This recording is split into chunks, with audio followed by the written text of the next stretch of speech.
So it feels right now, this is 2010, but it feels right now like it's 1997 when the internet came upon us.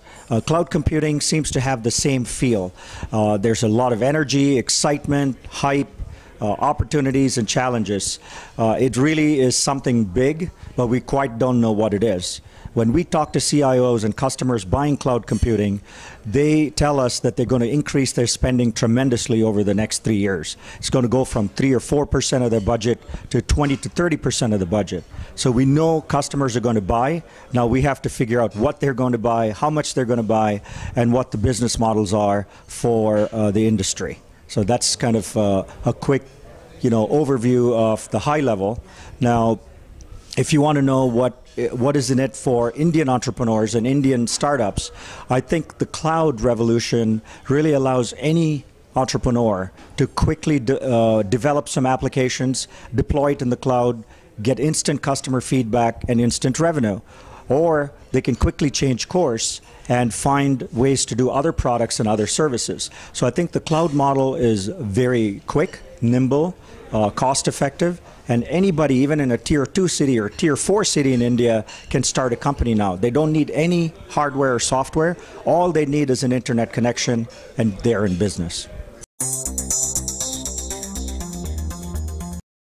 Yeah, I think I actually held a conference about 6 years ago in India called Marketing and Selling. And so I think that's probably the weak point of Indian entrepreneurs and companies. They're very passionate and they develop good products, but they're not quite articulate in the American style of marketing, where companies can really get the buzz, get above the noise, and really get some traction. So I think that's the area that maybe companies really need to learn from their global competitors. How does a company like Salesforce come from nowhere to being $1.5 billion company? I mean, that's the kind of marketing that's needed that will really elevate the awareness and visibility of Indian companies. Yeah, I think a couple of things. I think organizations like NASSCOM maybe should have a program for training them on marketing and sales. The other thing is for Indian entrepreneurs to maybe visit the United States and attend some of these events again to learn how to best market and sell their products. So I think it's going to be a lot of education needed.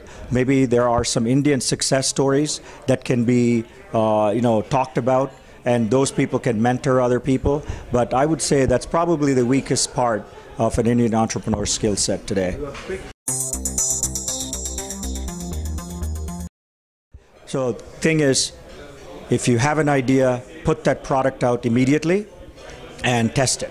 So don't wait, don't procrastinate, don't wait to get it perfect, but if it's there at 80%, put it out there and get customer feedback, and then iterate from there on. So do it fast, do it quick, and get the feedback.